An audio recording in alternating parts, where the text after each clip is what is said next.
me resultó sorprendentemente difícil imaginar, mientras caminaba por las tranquilas y pintorescas playas de la costa oeste del norte de Francia, para investigar para este libro y los documentales relacionados, que ese lugar fue el escenario del extraordinario y inolvidable desembarco de Normandía. Las hermosas arenas se conocen como la Côte de Nacre, que se traduce poéticamente como la costa de nácar, y las playas están inundadas de recuerdos conmovedores de ese día auspicioso e histórico, cuando miles de tropas aliadas desembarcaron el 6 de junio de 1944.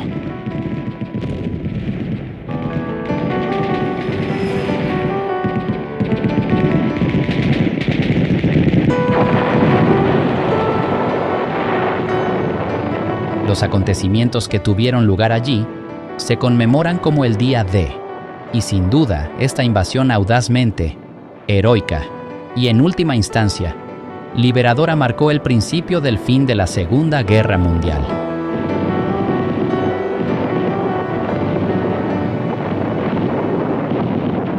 Desde septiembre de 1939, cuando estalló la guerra, para los aliados, la victoria y la perspectiva de la paz eran un sueño lejano y a menudo incierto, en algún lugar del futuro, mientras Adolf Hitler y su eje del mal se abrían paso hacia el poder por toda Europa.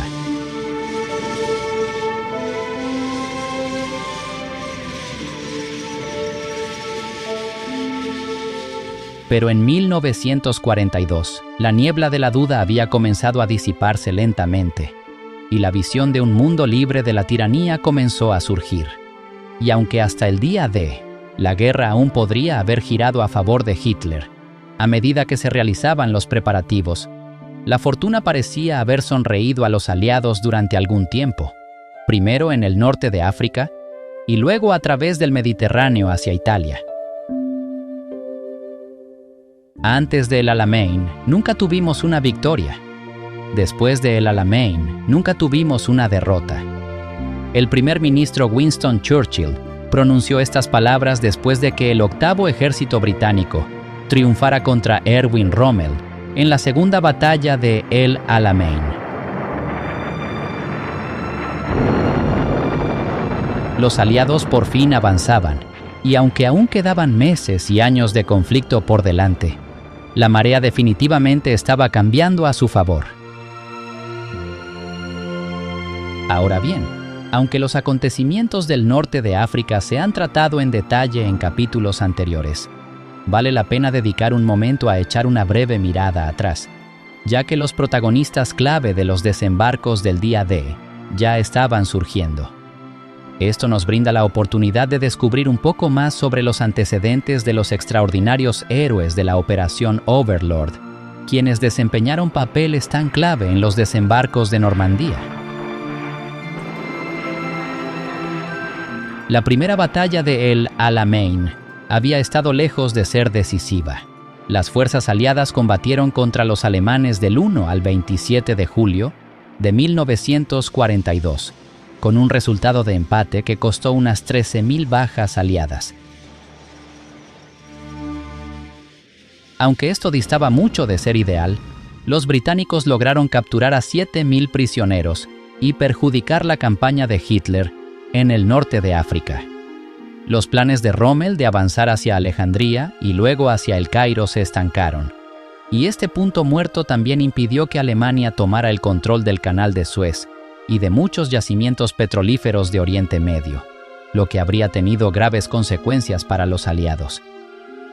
El teniente general Bernard Montgomery asumió el mando del octavo ejército británico en agosto de 1942, y fueron su perspicacia e iniciativa las que provocaron la derrota de los nazis en la segunda batalla de El Alamein. Gracias a su experiencia en la Primera Guerra Mundial, Montgomery pudo anticipar y casi predecir lo que iba a suceder, y dirigió su campaña en consecuencia. Afortunadamente para Montgomery, el apoyo aéreo que recibió fue excepcional en comparación con el de la Luftwaffe alemana y la Regia Aeronáutica italiana, que en lugar de apoyar a sus tropas terrestres, se vieron envueltas en combates aéreos. En total, las bajas aliadas fueron menos de la mitad de las sufridas por los alemanes, que representaron el 30% de los hombres de Rommel, y este no tuvo más remedio que retirarse, trasladando el resto de su ejército a Túnez, donde se podían llevar a cabo mejores acciones defensivas. Winston Churchill describió la famosa batalla de 14 días en El Alamein, que se extendió del 23 de octubre al 5 de noviembre de 1942, no como el fin, ni siquiera como el principio del fin, sino quizás como el fin del principio. Y sin duda fue el punto en el que los aliados emprendieron el camino hacia la victoria, con personajes tan pintorescos como Rommel, Churchill y Montgomery adquiriendo una valiosa experiencia. Una vez terminada la batalla por el norte de África, los aliados podían lanzarse a Europa cruzando el Mediterráneo, y la isla de Sicilia era el siguiente objetivo. La invasión aliada, cuyo nombre en clave era Operación Husky, fue una combinación de guerra anfibia y aerotransportada con el objetivo de eliminar tanto a la Fuerza Aérea como a la Marina sicilianas, lo que daría a los aliados acceso a todo el Mediterráneo. La inteligencia alemana no tenía conocimiento de los planes de invasión gracias a un señuelo de documentos colocados en el cadáver de un oficial británico, en los que se afirmaba que los aliados no tenían interés en Sicilia. Los documentos afirmaban que el siguiente objetivo de la invasión sería Grecia, por lo que la mayoría de las defensas alemanas fueron reubicadas. Los paracaidistas fueron los primeros en invadir, justo después de la medianoche del 9 de julio de 1943, pero debido a los fuertes vientos, muchos aterrizaron a kilómetros de distancia de su rumbo y en el orden equivocado. Sin embargo, la confusión resultó ser muy positiva.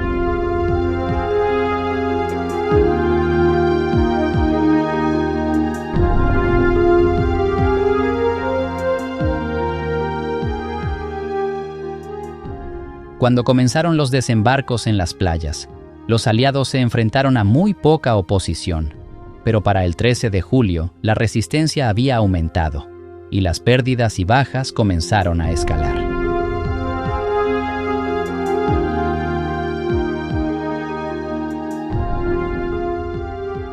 El notable general estadounidense, George Patton, que era el comandante del Séptimo Ejército de los Estados Unidos, y tan franco como Montgomery, capturó la capital, Palermo, lo que demostró tanto a los italianos como a los alemanes que Sicilia había caído, y estos se retiraron rápidamente. Las fuerzas de Hitler lograron evacuar toda la guarnición de Messina, y dado que los aliados eran en ese momento superiores en el aire y en el mar, la rápida evacuación de Alemania supuso un duro golpe, ya que no habían sabido aprovechar al máximo la situación. Ahora, la persona encargada de controlar a Montgomery y Patton era el general Dwight D. Eisenhower, y su tarea distaba mucho de ser fácil. A medida que el avance por Italia se ralentizaba, las tensiones entre Montgomery, Patton y otro estadounidense, el general Omar Bradley, se intensificaron, y Eisenhower tuvo que emplear toda su habilidad diplomática para evitar que estallara una guerra entre sus generales, antes de que pudiera comenzar la lucha contra Hitler y el empuje final hacia la victoria. La invasión de Sicilia marcó el inicio de la campaña italiana, pero había habido cierto desacuerdo entre los estadounidenses y los británicos sobre las estrategias para poner fin a la guerra, ya que el presidente Roosevelt y los Estados Unidos estaban decididos a liberar Francia ante todo.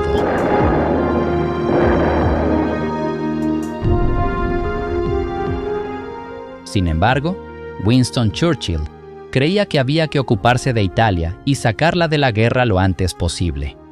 A medida que los aliados luchaban lentamente en Italia a lo largo de 1943, los planes para una invasión a gran escala de la Europa ocupada por los nazis cobraron impulso.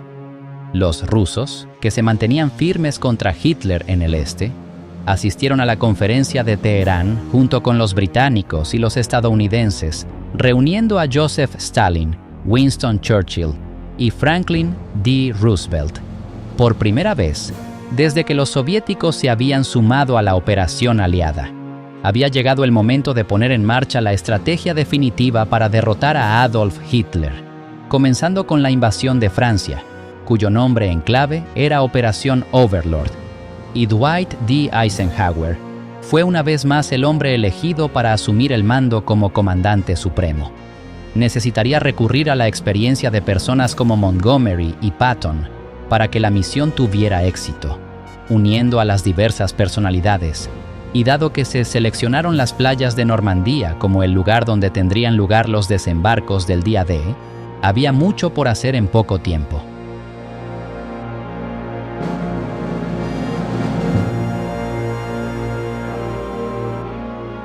A principios de 1944, las relaciones anglo-estadounidenses se tornaron tensas cuando Montgomery insistió en que, para que hubiera éxito en Normandía, los planes originales de 3 divisiones aliadas debían aumentarse a 5.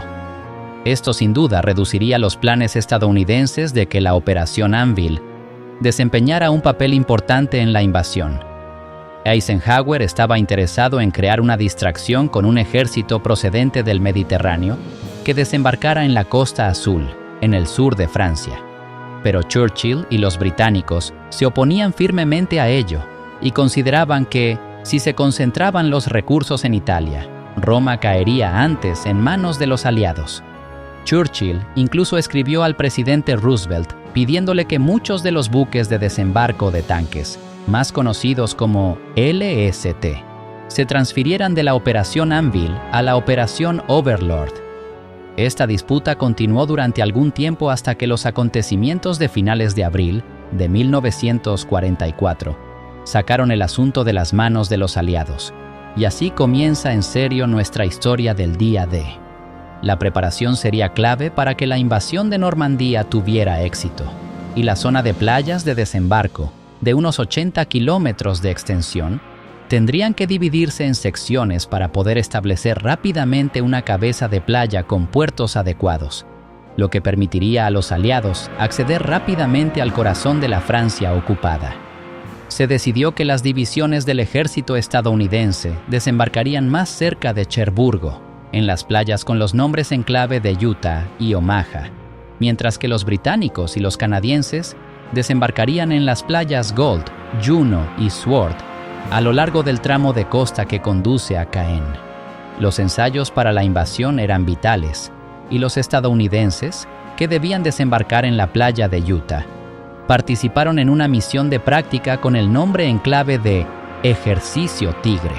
Se seleccionó un tramo similar de la costa de Devon, en Slapton Sands, donde se puso a prueba a 30,000 soldados.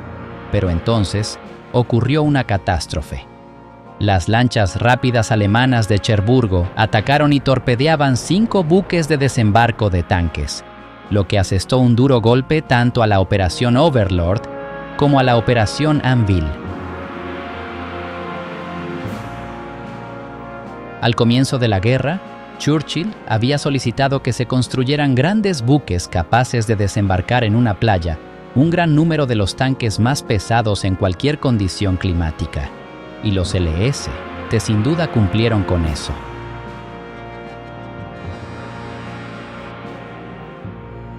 Pero las pérdidas en Slapton significaron el aplazamiento de la Operación Anvil con el fin de brindar el mayor apoyo posible al día D, y con 700 hombres perdidos, el desastroso ensayo fue también una tragedia humana.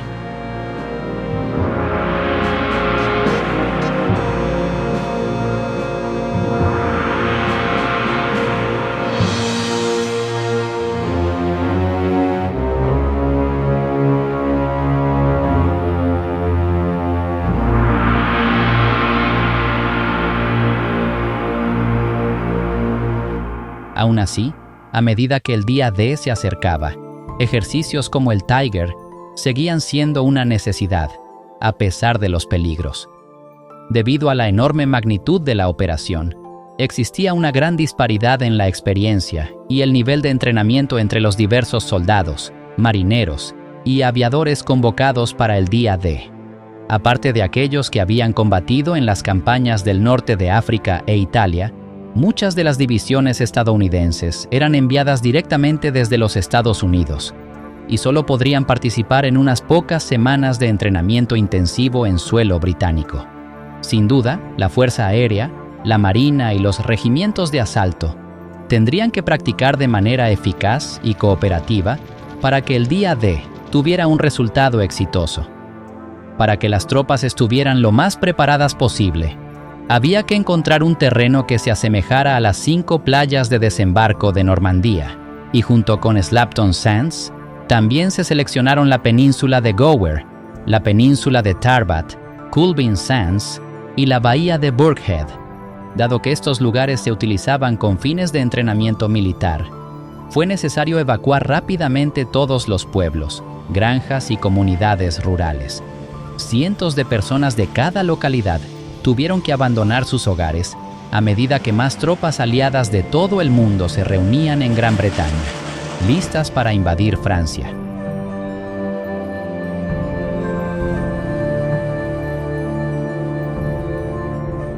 En poco tiempo, la costa sur se convirtió en una enorme zona de entrenamiento y embarque, con todas las eventualidades planificadas durante abril y mayo. Además de hombres, se requerían grandes cantidades de municiones y vehículos militares. Pero lo más importante de todo era que cada movimiento que se realizara debía mantenerse en secreto. Hitler y sus generales sabían perfectamente que un ataque era inminente, pero una de las cosas más asombrosas del día D fue la forma en que el contraespionaje aliado logró mantener en secreto los detalles de la invasión. Esto fue crucial para el éxito de la Operación Overlord, y se dedicó tanta planificación cuidadosa a esta parte de los procedimientos, como a la organización de los desembarcos propiamente dichos. Se introdujo un sistema de gran alcance llamado BIGOT, para controlar quién poseía información completa sobre la Operación Overlord, y el número de oficiales de BIGOT se mantuvo en un mínimo absoluto para evitar que se filtrara cualquier tipo de información. Naturalmente, a medida que pasaba el tiempo y la operación se acercaba cada vez más, era necesario informar a las diferentes fuerzas sobre el tipo de zona a la que se dirigirían. Pero el temor a que esta información se difundiera era tan grande que cualquiera que conociera las ubicaciones previstas era sometido a una estricta supervisión y, en algunos casos, recluido tras el tipo de alambradas que uno esperaría encontrar en un campo de concentración. En el cuartel general supremo de la Fuerza Expedicionaria Aliada, también conocido como SHAEF, los desastrosos acontecimientos de Slapton Sands les habían dado un motivo inesperado de preocupación, ya que 10 oficiales de BIGOT se encontraban entre los 700 hombres que perdieron la vida a lo largo de la costa de Devon. Se ordenó una misión agotadora a gran escala para encontrar a los 10 oficiales, ya que existía la posibilidad de que llevaran consigo documentos de BIGOT, o, peor aún, de que hubieran sido capturados e interrogados por los alemanes. Finalmente, se encontraron los 10 cuerpos, y el SHAEF pudo continuar con la Operación Overlord, con la tranquilidad de saber que sus secretos no se habían visto comprometidos. Pero este no fue, ni mucho menos, el único susto con el que tuvieron que lidiar. Un general de división estadounidense estaba tomando unas copas en un hotel de Londres, y sin pensarlo, se quejó de que no podría recibir ningún suministro hasta aproximadamente el 15 de junio, después de la invasión. Huelga decir que fue enviado de vuelta a los Estados Unidos con gran rapidez. Y no eran solo las conversaciones descuidadas lo que preocupaba al SHAEF en los días previos al D.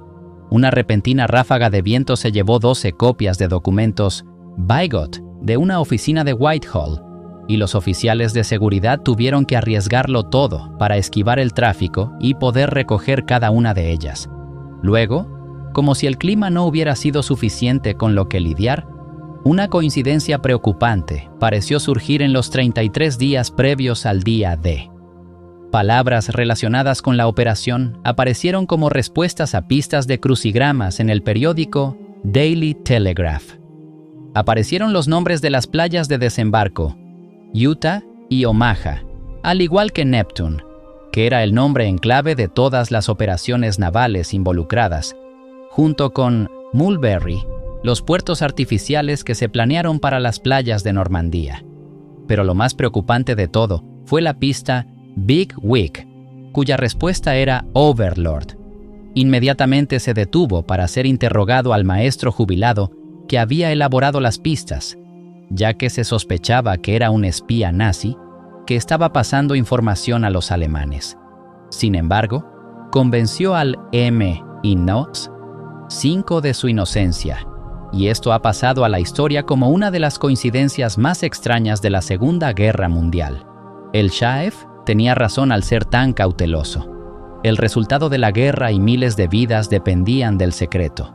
Y cuando un empleado ferroviario de Exeter encontró un juego completo de planos de Overlord en un maletín abandonado en un compartimento de tren, quedó demostrado sin lugar a dudas que garantizar que la información no cayera en manos equivocadas era una tarea de gran envergadura.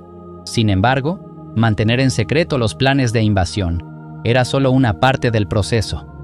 Se dedicó un gran esfuerzo a proporcionar a los alemanes información incorrecta, y funcionó muy bien. Para empezar, la ruta más lógica para una invasión aliada habría sido entre Dover y Calais, y el Shaef hizo todo lo posible para asegurarse de que eso fuera lo que los alemanes esperaban. Por cada vuelo de reconocimiento sobre Normandía, se realizaban 2 sobre el paso de Calais, además de colocar lanchas de desembarco falsas en el estuario del Támesis y en los puertos del Canal de la Mancha. Para reforzar el engaño, estas maniobras de distracción se volvieron tan complejas que el proyecto de desinformación fue incluso reconocido oficialmente como la Operación Fortaleza. Resultó ser totalmente creíble, y Rommel, a quien Hitler había puesto a cargo de defender Francia de cualquier invasión aliada, quedó sin duda convencido, manteniendo sus tropas concentradas alrededor de Calais y dejando Normandía expuesta al ataque. A medida que se acercaba rápidamente el día D, también era esencial que se informara a la resistencia francesa de que la fuerza de invasión estaba en camino. Habían trabajado incansablemente desde la caída de su nación en 1940 para obstaculizar al ejército de ocupación alemán de cualquier manera que pudieran.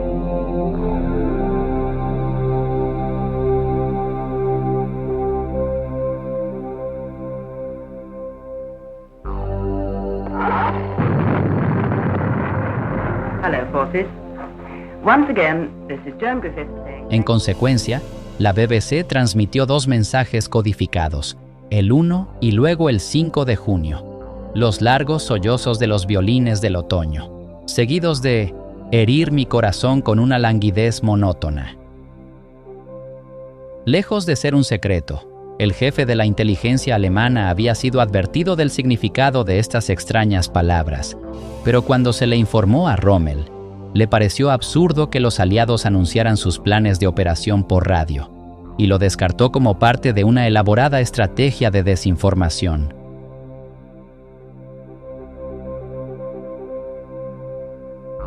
Se había reflexionado mucho sobre la planificación de la fecha perfecta para la operación Overlord de la, y como comandante en jefe de la Fuerza Expedicionaria Aliada, Eisenhower había tenido en cuenta todo, desde el clima y las mareas hasta las fases de la luna. Una luna llena sería esencial para la iluminación, junto con una marea viva, y en un principio se fijó el 5 de junio. Sin embargo, cuando el clima se volvió inusualmente tormentoso, los aliados se enfrentaron a una decisión increíblemente difícil. Eisenhower sabía que si posponía la operación más de un día, tendría que esperar 2 semanas enteras a que las condiciones volvieran a ser las adecuadas.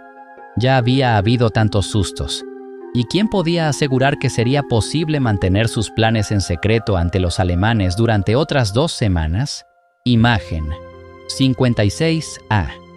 Además, ahora se planteaba el problema de los miles de hombres que ya se encontraban a bordo de sus barcos, preparados para la misión, y no solo sería difícil que desembarcaran sin que se notara, sino que también habría que alojarlos hasta que la invasión pudiera llevarse a cabo según lo previsto.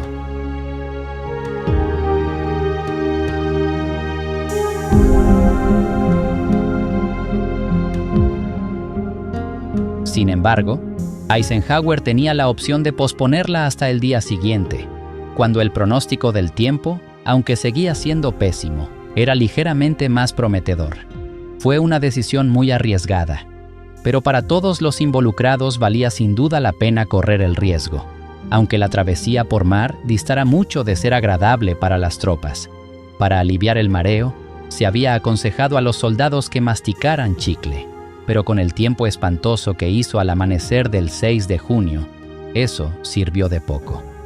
El único punto a favor era el hecho de que el clima era tan malo que los alemanes habían descartado cualquier posibilidad de una invasión. Rommel estaba tan seguro de ello que había abandonado Francia y regresado a Alemania para celebrar el cumpleaños de su esposa. La operación Overlord comenzó en 2 fases. La primera fue un asalto aéreo, mientras que la segunda fue el desembarco anfibio de la infantería aliada. La segunda fase dependía en gran medida del éxito de la primera, ya que el bombardeo aéreo y la llegada de tropas crearían una fuerza de apoyo lista para garantizar una rápida salida de la cabeza de playa. Los desembarcos de las tropas británicas y estadounidenses tuvieron lugar poco después de la medianoche, en las primeras horas del día D. Esto no solo tenía como objetivo asegurar la retaguardia de las cabezas de playa, sino también neutralizar la mayor parte posible de la oposición a lo largo de la costa.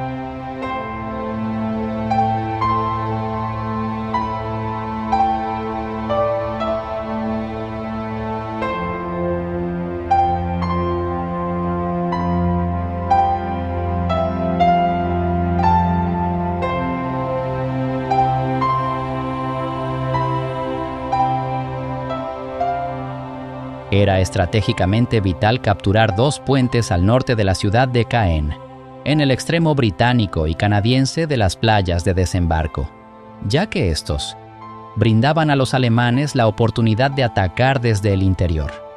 Además, era necesario asegurar los puentes intactos, ya que eran imprescindibles para una salida fluida de la cabeza de playa. El más famoso de los cruces se llamaba originalmente Puente de Bénouville, que cruzaba el canal de Caen, pero hoy se conoce como Puente Pegasus, porque fue allí donde la 6ª División Aerotransportada Británica, liderada por el mayor John Howard, obtuvo el primer éxito del día D, tras aterrizar sus planeadores de madera Horsa perfectamente en el objetivo. El cambio de nombre se debió a que Pegaso, el orgulloso caballo alado, era la insignia de la 6ª División Aerotransportada, responsable de liberar la primera de las ciudades francesas, Bénouville, poco después de ganar la batalla por el Puente Pegaso.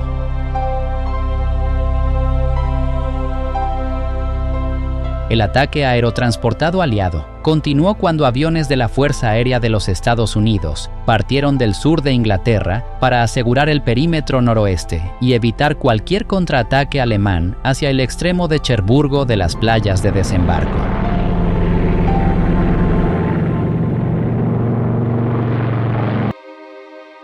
Como parte de las defensas alemanas, Rommel había inundado tantas zonas como fuera posible que pudieran ser adecuadas para los aterrizajes en paracaídas, y también había esparcido cientos de minas, que se conocían popularmente como espárragos de Rommel.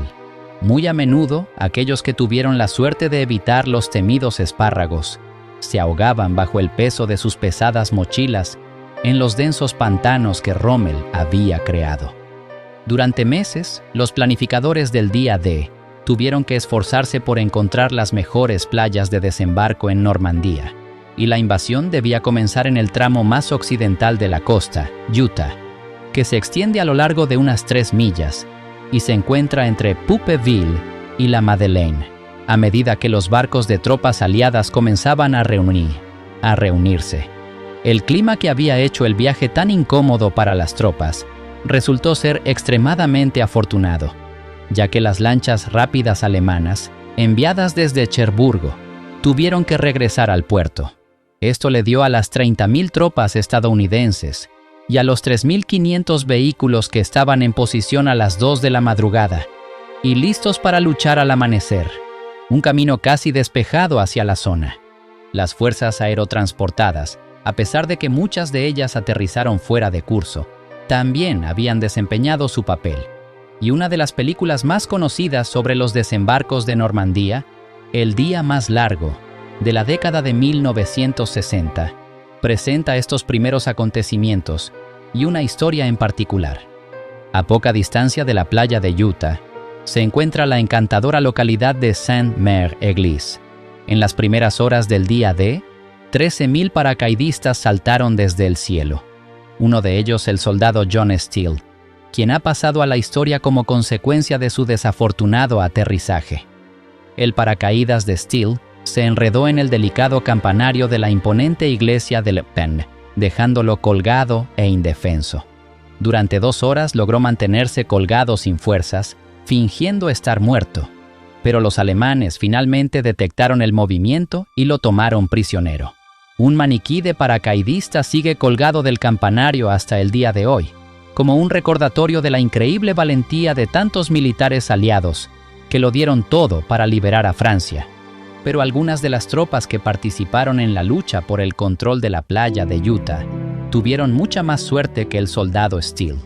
Otro de los protagonistas de los libros de historia del día D fue el general de brigada Theodore Roosevelt, el hijo mayor del expresidente de los Estados Unidos.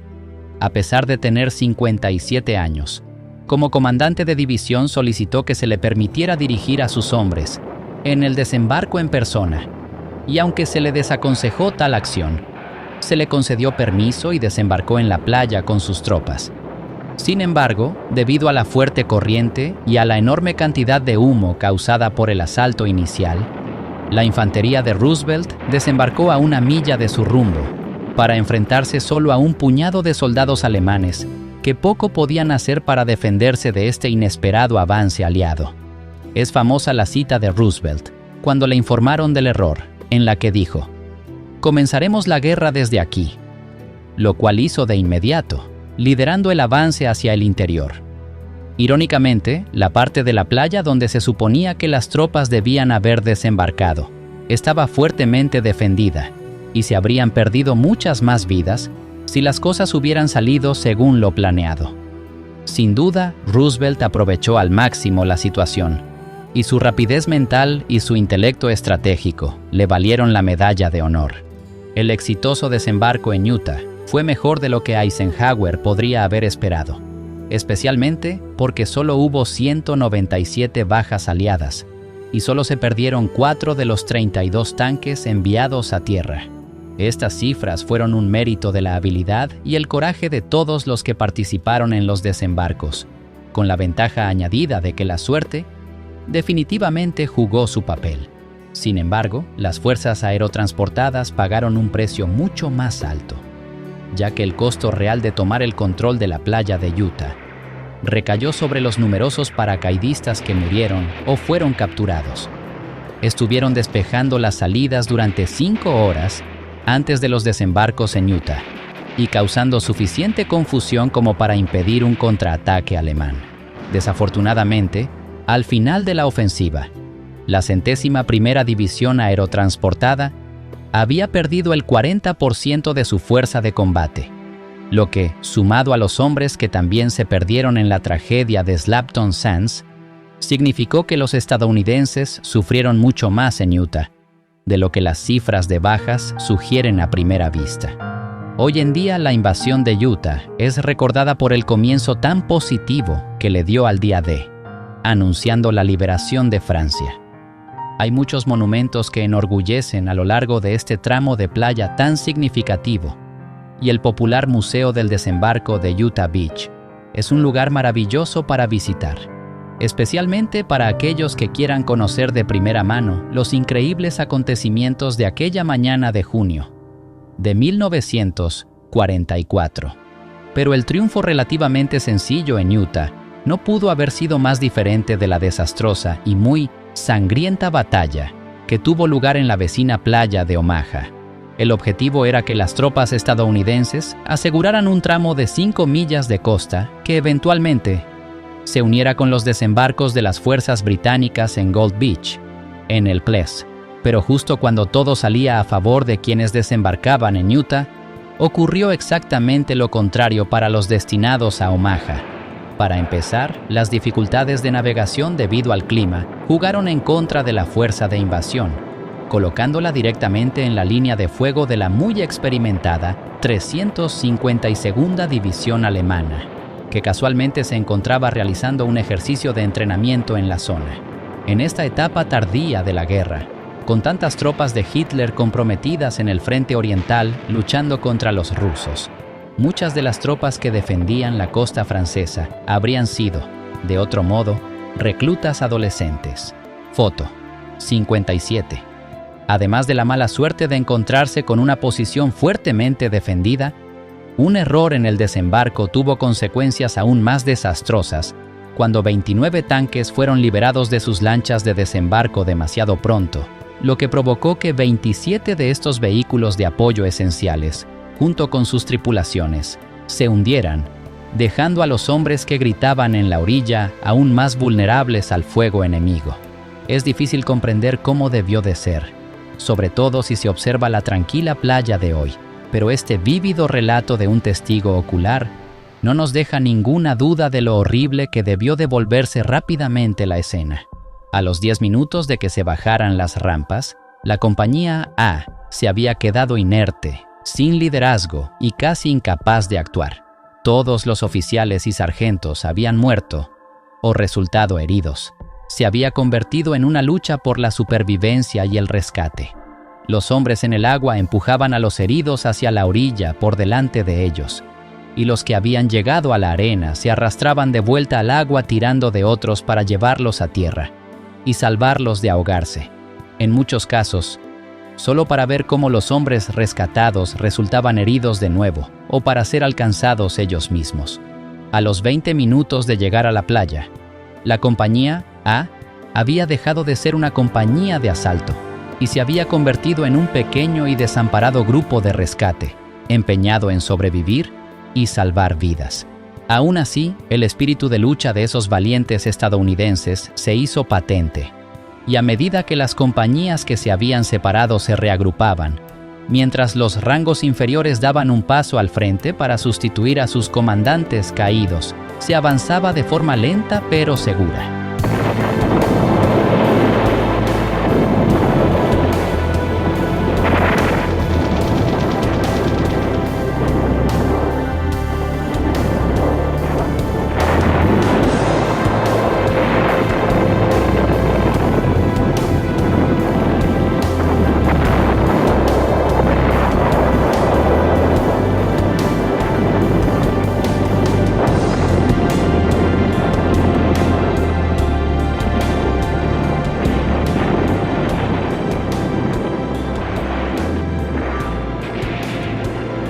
Fue un verdadero esfuerzo de equipo, con los ingenieros despejando caminos a través de la playa y subiendo la empinada colina, trabajando bajo un fuego intenso que con frecuencia detonaba los explosivos que intentaban desactivar, y la tasa de bajas fue alta. Las pérdidas estadounidenses fueron terribles, pero los alemanes también sufrieron unas 1.200 bajas, lo que representaba alrededor del 20% de la 352ª División. Los franceses, mientras disfrutaban de la perspectiva de la liberación, también tuvieron que enfrentarse al dilema de cómo tratar a los caídos, ya fueran amigos o enemigos. Huelga decir que, tras haber sufrido la opresión alemana desde 1940, llevó algún tiempo que se instaurara un espíritu de paz y reconciliación. Pero si hoy visitas los cementerios a lo largo de la costa de Normandía, verás cómo finalmente se encontró una solución digna a este problema.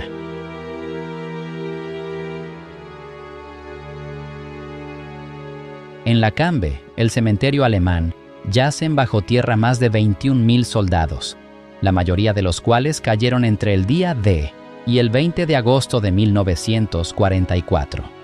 Cada pequeña parcela conmemora hasta a 4 hombres, algunos de ellos apenas niños, y la gran cantidad de sombrías cruces de piedra negra dan testimonio de la trágica pérdida de vidas que sufrieron todas las partes a lo largo de la Segunda Guerra Mundial.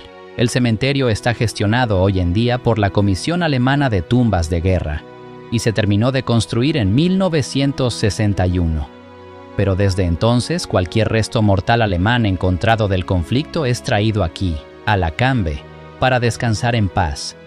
Es interesante señalar que, en este paisaje rural, esto sigue siendo algo bastante común, ya que muchos perdieron la vida durante la invasión de Normandía. Mientras que las víctimas del agresivo ejército alemán están enterradas sin pompa ni solemnidad, el contraste con el cementerio y monumento nacional estadounidense, ubicado apropiadamente en lo alto de los acantilados sobre la playa de Omaha, donde murieron tantos soldados estadounidenses, no podría ser más marcado. El cementerio, que brilla intensamente, alberga los restos de 9.286 soldados en más de 70 acres de terreno. Aquí están enterrados juntos 30 pares de hermanos, incluido el general de brigada Theodore Roosevelt, famoso por Utah Beach, quien murió de un ataque al corazón poco más de 2 meses después de la invasión, el 12 de julio, junto a su hermano Quentin, quien había sido asesinado en Francia durante la Primera Guerra Mundial. La estatua de bronce de 6,7 metros, situada en el centro del cementerio, se titula El espíritu de la juventud estadounidense surgiendo de las olas y, junto con las ordenadas hileras de lápidas blancas y relucientes, invita a la reflexión tanto como la sobriedad teutónica de la Cambe.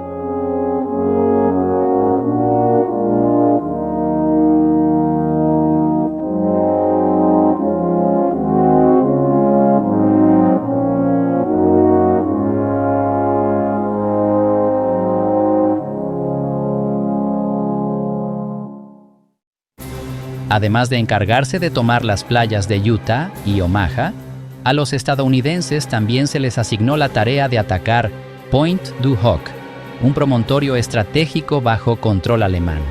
Se creía que en la cima había una gran batería de artillería con el potencial de ser una amenaza significativa para las fuerzas de desembarco al llegar a la costa.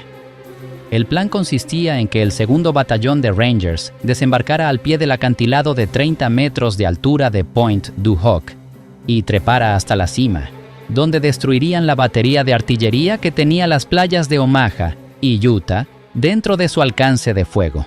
Bajo el mando del coronel James E. Ruther, los valientes Rangers lucharon con tenacidad bajo un ataque feroz para alcanzar la cima, mientras que los alemanes, desde su elevada posición estratégica, tenían una clara ventaja. De los 225 hombres que emprendieron esta peligrosa operación, 135 murieron, resultaron heridos o fueron declarados desaparecidos en combate, lo que supuso una tasa de bajas del 60%. Para colmo de males, los Rangers sobrevivientes que lograron llegar a la cima descubrieron que los grandes cañones que esperaban no estaban por ningún lado. Los cañones fueron finalmente encontrados a cierta distancia en un huerto de manzanos, sin vigilancia e inmediatamente destruidos. Avanzando sin cesar hacia el sector británico y canadiense, la siguiente playa de desembarco junto a Omaha recibió el nombre en clave de Gold. Los objetivos de las tropas aquí, junto con las que desembarcaban en la playa de Juno, eran liberar la ciudad de Bayeux, asegurar la carretera de Caen a Bayeux y ocupar el puerto de Arromanches. El bombardeo desde los acorazados en el mar comenzó a las 5:45 de la mañana y los desembarcos tuvieron lugar 5 minutos antes de lo previsto, a las 7:25. Al igual que había ocurrido en Omaha, hubo dificultades para llevar a tierra los tanques asignados debido a las condiciones meteorológicas y tuvieron que ser lanzados antes de lo previsto debido al fuerte oleaje, lo que provocó que una docena de ellos se hundieran antes de llegar a la costa. Aunque las tropas encontraron una fuerte resistencia en las primeras horas, lograron romper las líneas alemanas con unas bajas de solo unos 400 hombres, en comparación con los miles de vidas perdidas en Omaha. Tras asegurar Gold, las tropas británicas lograron reunirse con los canadienses, que habían desembarcado en la vecina playa de Juno, la siguiente a lo largo de la costa, pero no pudieron completar su objetivo principal de alcanzar y asegurar la carretera de Caen a Bayeux. Hoy en día, la playa Gold es un idílico lugar de vacaciones, y mientras la gente disfruta de los hoteles, cafés y restaurantes frente al mar, es posible que el día D esté muy lejos de sus pensamientos. Sin embargo, al mirar hacia el mar, hay muchos recuerdos de aquellos acontecimientos trascendentales. Arromanches es una ciudad encantadora, pero el 6 de junio de 1944 fue de vital importancia como puerto, y desde aquí se tiene una vista magnífica de los restos de los puertos Mulberry que los aliados construyeron poco después de los desembarcos. Al planificar la operación Overlord, los aliados se dieron cuenta rápidamente de que tanto el sector estadounidense como el británico necesitarían puertos para recibir suministros una vez que las playas estuvieran aseguradas. Port-en-Bessin se encontraba entre los dos sectores, pero simplemente no era lo suficientemente grande como para manejar todo el equipo que se necesitaría a gran velocidad. Así que se concibió la idea de construir puertos flotantes, formados por componentes que pudieran ser remolcados a través del Canal de la Mancha tras la fuerza de invasión. Los dos puertos se construyeron en el extremo más alejado de la playa de Omaha y en Arromanches, con los nombres en clave Mulberry A y Mulberry B respectivamente, y eran sorprendentemente grandes, de un tamaño similar al puerto de Dover. Cada una de estas construcciones temporales requirió 600,000 toneladas de hormigón, además de unos 16 kilómetros de carreteras flotantes, para hacer frente al flujo de tráfico. Desafortunadamente, el Mulberry A estadounidense quedó reducido a escombros por un clima inusualmente adverso durante una fuerte tormenta el 19 de junio, lo que resultó ser un gran revés.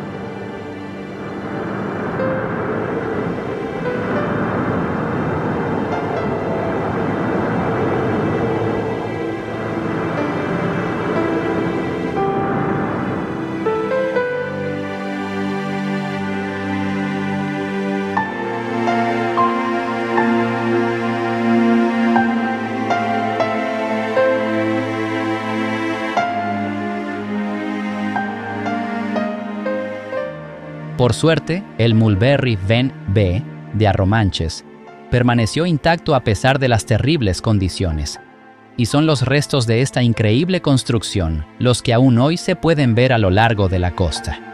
Mulberry B demostró ser increíblemente eficiente y se utilizó para desembarcar a más de 2,5 millones de hombres, 500,000 vehículos y 4 millones de toneladas de suministros absolutamente cruciales, y, con el nombre de Port Winston, fue tan firme y confiable como el primer ministro británico del que recibió su nombre.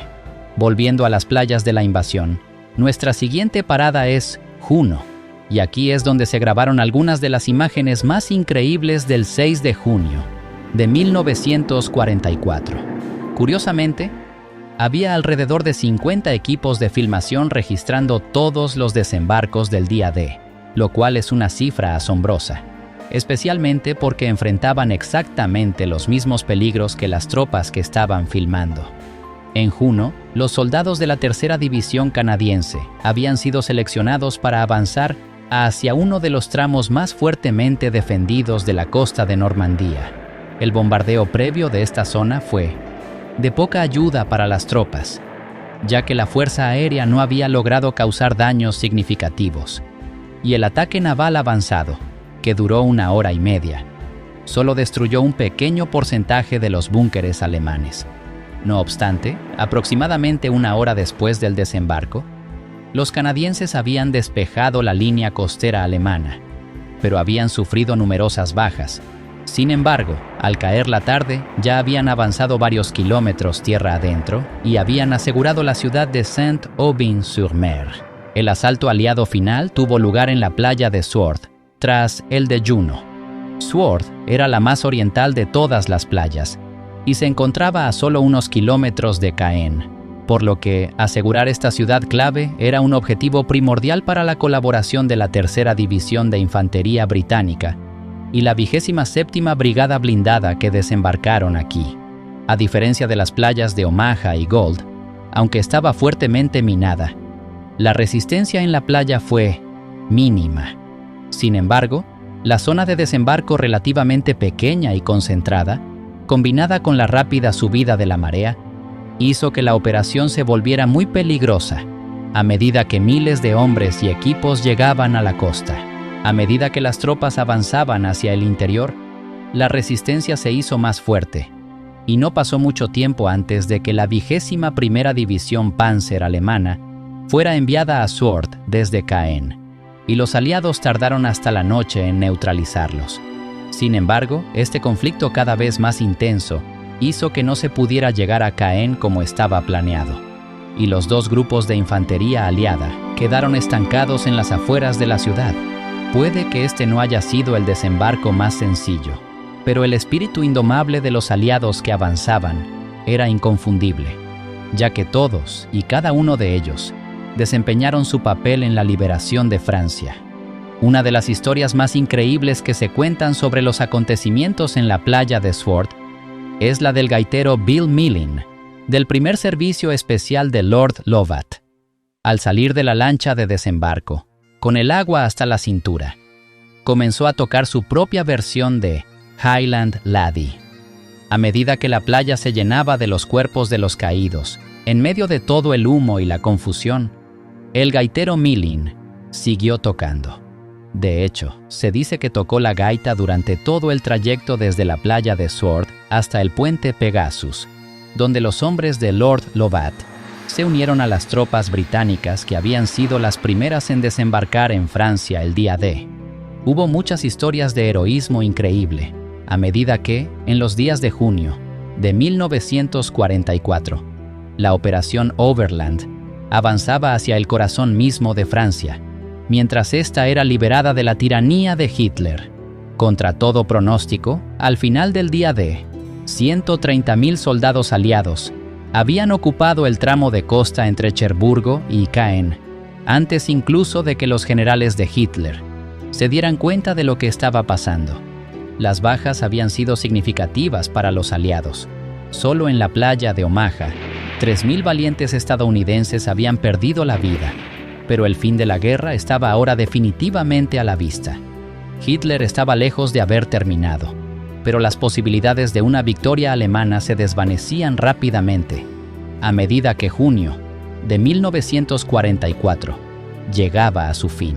La moral de los aliados estaba por las nubes, y a medida que se consolidaba el éxito del día D, el sueño de restaurar la paz en un mundo libre estaba un poco más cerca de convertirse en realidad.